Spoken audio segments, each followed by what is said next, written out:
Hey guys, welcome back to Waters Family Homestead.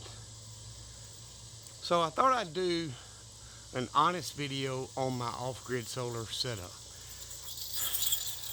I have not put it high enough on my priority list to finish the way I want, but I'm going to go through and show you the mess I've got, why I'm not currently using it, and all that good stuff. But I wanted to start here with the solar panel. So I've zoomed in 3 times, and if you'll see in the top left corner, that's the first panel I bought for the house, which is a 140 watt panel. And then I've got 6 more to the right of it and 3 more below. So I've got a total of 10 panels. The smaller panels are 100 watts each, and that one panel up there in the top corner is 140 watts. They are 12 volt. That's what I wanted. That's what I put in. And the reason I went with a 12 volt solar system, first of all, I didn't know enough about the entire system that 24, 48 volt is much more efficient, yada, yada, yada. But truth be told, the way my mind thinks is I'm sitting here with vehicles that run, lawnmowers, tractors, all this equipment, all these vehicles are 12 volt. Just like if your car won't crank and someone jumps your car off from their running vehicle, they put a boost in that battery with their vehicle. And that's what I'm thinking in my mind. The reason I want a 12 volt system is because I can easily have another way to charge the battery bank and be able to produce power for my homestead. So that was my original thinking. Of course, learning later that, okay, I could do that with a 24 volt, because you're tying 2 12 volts together to make 24, and I can just hook up straight to a 12 and charge the entire bank the same way. It just takes a little longer.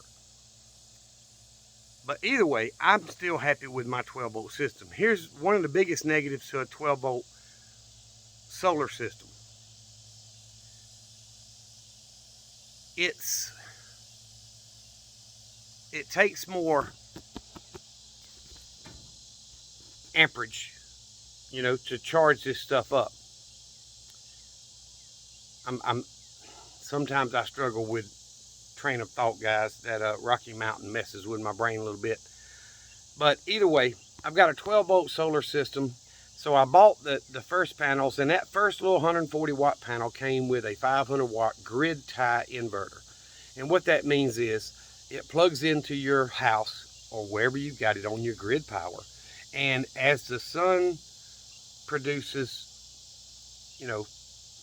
light and heat to that panel, it turns it into 12 volt power, and it runs that inverter and puts power back into the grid. So, but the biggest negative part about an on-grid system is they have safeties built in them for a reason. So the grid goes down. You've got linemen out here working on lines to replace, and if you got someone that's producing their own power, whether it's from a generator or solar or whatever it is, and you're putting power back into that grid, you're going to electrocute somebody. You cannot be putting power into the grid when they want the grid down so they can make repairs. That's the biggest thing to me. So a grid tie system, to me, doesn't make a lot of sense. If you've got a grid tie system and the grid goes down, your inverter stops producing power for you. You're without power just like everybody else. And I like the idea of being able to produce my own power regardless of what the grid does. So my whole intention and has been from day one and to now has been to be an off-grid system. So with that being said, I'm going to show you my mess. I haven't done anything to my battery power room at all in a good while. And I'm being honest about it. And it's because both my inverters that I've had, although they lasted me a long time, have failed. and I have not taken the time to take them apart and see if it's a simple something that I can fix to get them back running, or have not had the funds to go out there and buy the inverter that I want, which is bigger than what I've had in the past.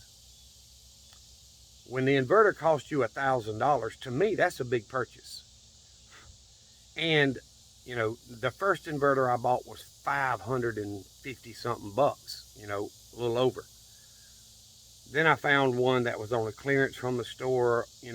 I'd scanned the Amazon, whatever pages for hours until I got to the last page. And I found one that was on clearance, last one they had. I think I paid $30 or $40 shipping, and the inverter was 99 bucks. I bought it. I ran that inverter for 5 or 6 years. I more than got my money's worth out of it. But I'm going to flip the camera back around. I'm going to go into my power supply room. This little room I added on to the back of the house. It's on a slab. We poured a slab. I built this room. The inside of this room, the walls are insulated. But on top of that, the walls are covered with foam insulation board that has the foil on one side. So floor, walls, ceiling, everything is completely sealed with that foil liner. This is a metal door. I never put a deadbolt in here. I really don't need a deadbolt, but I closed the hole with tape. I'm gonna show y'all what else I did. And this room's a mess. I have not been in here in months and months and months. So, your door seals are not metal. The door is. The jamb is wood. So, since I've got the complete inside lined with metal, I took this foil tape and covered everything all the way up to that, and then folded it back on itself. See here? It's not sticky on that side.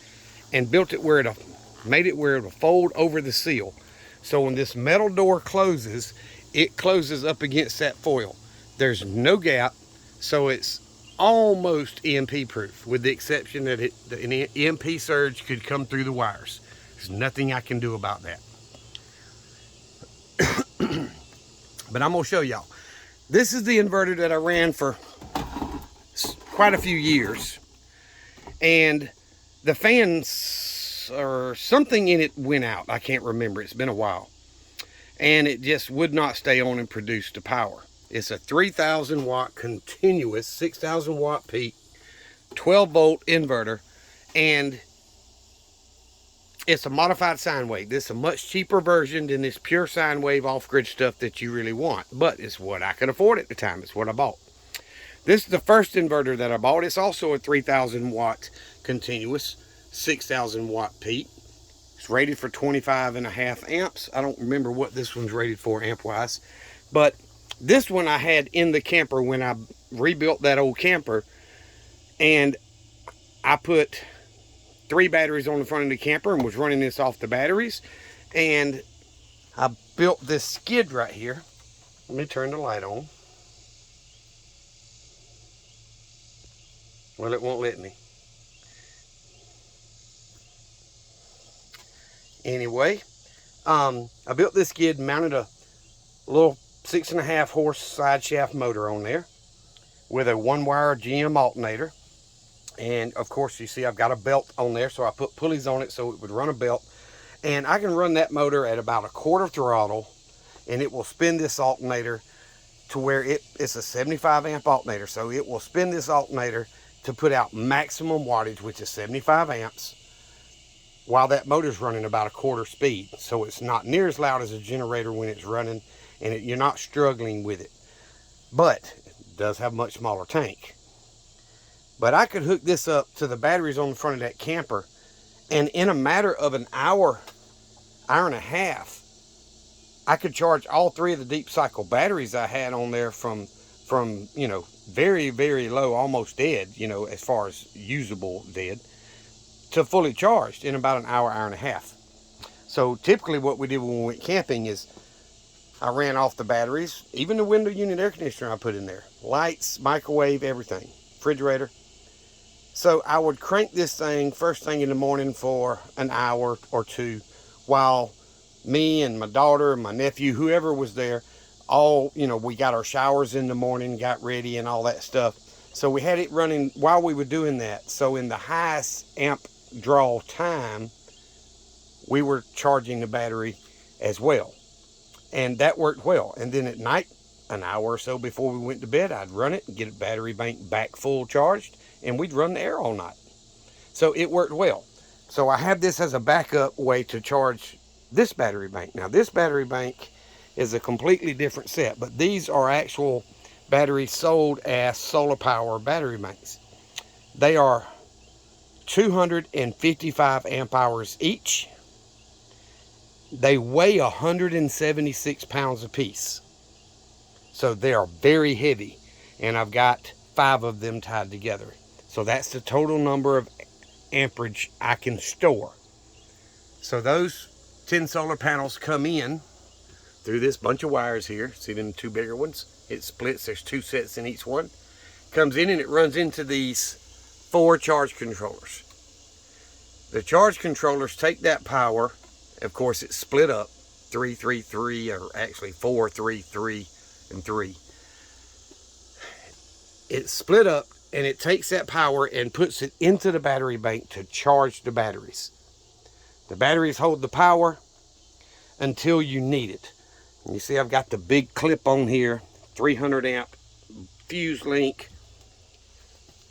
Plug it into the inverter, and the inverter uses that power day or night whenever you need it, turns it into regular household electricity, except it's modified sine wave, it's not pure. And I've done this. It runs my entire property except for the 240 volt items that I have, which is a big PTAC window unit heat pump in that building there, which I never run.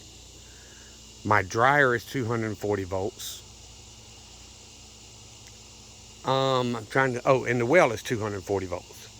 So I can run everything but those 3 things. Now, to be completely truthful, y'all, with the modified power, modified sine wave, my stove electronics don't like it. It's a gas stove. I can light it with a lighter, but the electronics don't like the modified power. So that's why my next goal is to get a pure sine wave inverter.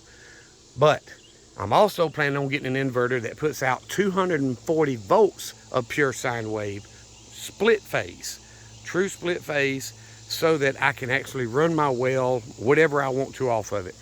It's a, I can't remember which one I've got picked out. It's 4,000 or 5,000 watt continuous split phase, pure sine wave, 240 volt inverter.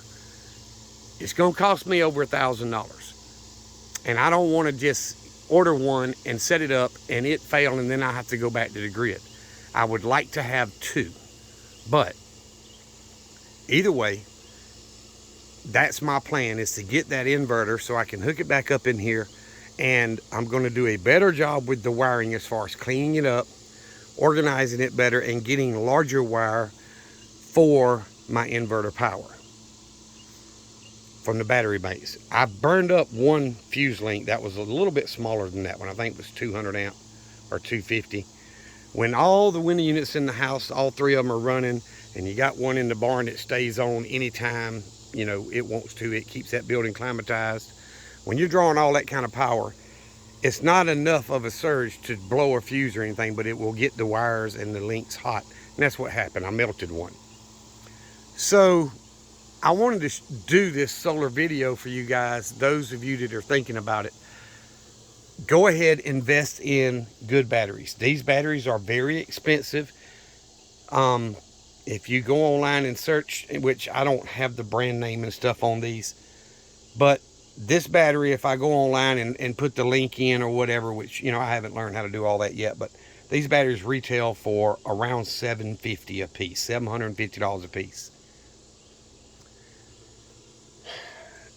The inverter that I want is going to cost me over $1,000. I've already got the batteries, I've already got the solar panels. So once I get the inverter, I can hook it back up, and my entire property feeds off of that inverter. It'll run both buildings, it'll run the entire house, it'll run the classroom on the range out there, it'll run the well, everything, that inverter that I'm wanting to get. But just like you guys, I work for a living, and I just don't have an extra $1,200, $1,300 to throw around. It's also, I'm the type person that gets very nervous when I'm spending a big chunk of money like that. I want to make sure I'm getting the right piece of equipment that I was looking for, you know, that's going to work and going to last. I don't want to buy some, everything's made in China, but I don't want to buy, quote unquote, a Chinese made piece of junk. So I need a good inverter so I can get my off-grid system completely rewired and set back up to where it needs to be so I can be completely off the grid. That is my goal. This cord here came with my first generator I bought. I can plug it in 240 volts and it gives me all these separate little plugs, or I can use the 240 volt plug and, you know, do that. So I've got this motor with the alternator that I can charge as a backup, you know, as a backup to the backup. I've got my gas powered generators out there that I can crank, and I can supply the electricity that I need, and at the same time I can be charging the battery bank up. So my goal is to get that inverter and get my system up and running so I won't have a big power bill every month, which mine's not big compared to most, but it's bigger than I'd like it. And then this hole we dug here at the corner of the old building is for that tower I've got out there on the ground. I want that 50-foot tower put here, and I'm planning on putting a couple of the arm braces to put at least one 700-watt wind turbine on it. The wind turbine with the solar panels, I am 98% sure is going to supply all the power I need on my property. And the reason I say that, I know there's going to be some, you know, chuck in the truck jackleg out there that tells me I'm wrong. I'm just telling you what's happened here, what I've done. I've been here almost 11 years, built this house almost 11 years ago. I ran my house on my system before I got the good batteries for 3 weeks, nonstop, 24 hours a day. Hurricane came in for a week, week and a half, and I didn't have enough sunlight to charge my battery bank back up, and I had to go back to the grid. So I know that if I could do it with the cheaper Walmart deep cycle batteries, then I've got more amp hours in this set that I've got. I know getting a wind turbine to supplement those solar panels and getting the right inverter, I can get my entire property off the grid. And there's a lot of people out there that want to do it. People ask me a lot when I'm talking to them. People find out that I have my own solar system and I did it myself. What can they do to get off grid? I've got a buddy he watches my videos sometimes, but he's wanting to do it. But what I tell people is this: I do not suggest trying to get off grid for your home or your shop or your property unless you intended that from the beginning, because you're working backwards. When I built this house, I built it with the energy efficiency that I was going to need to be able to run my own power. It's a small house. The entire thing is spray foam. The roof, all exterior walls. It's very energy efficient. So my water heater is a 120 volt water heater. I didn't put in a big 240 volt. I've got a 6-gallon water heater. It doesn't take long for it to heat up, and I've got it turned wide open, so I use very little at the time so it lasts. 2 or 3 people can take a shower in a row and have a hot shower. So again, if you've got a house that you, oh man, I'm tired of the power bill, I want to put in the solar. Look, that's working backwards. If you want to get off grid, the first thing you need to do is reduce your energy needs. I went from electric stove to a gas stove, so I don't have to power an electric stove. It's 240 volts, and it takes a lot of power to run an oven and a stove out. I originally was going to change my well to 120 volt, but I've decided against that, just go with a better inverter. So work smarter, not harder. Don't waste money if you don't have to. If you've got a property or your home or wherever, and you want to get it off grid, start with reducing your needs first. If you can reduce your needs by 20%, 30%, or even 50%, that's less power that you have to produce, because every watt you produce, you're paying for. So if you don't have to produce it to begin with, it saves you money. So start with reducing power. What can you do to lower your power needs? If you lower your needs, you lower the size system that you're going to need to supply what you need. Basic math. But anyway, guys, I know it's not the exact video I want to do. If I ever get to where I can get the inverter that I want and rewire all of that and get it nice and pretty so I can show y'all and do a video then I'm going to do that. But I don't have the funds right now to do that. My daughters tell me I give too much away. I help too many people, whatever. I do what I feel is what's best. I should have been off the grid 4 or 5 years ago, and I haven't done it. I know there's a lot of other people out there like me, but I'm moving my off-grid priority way up the list so I can start focusing on getting off the grid. So if the grid does go down, I don't care.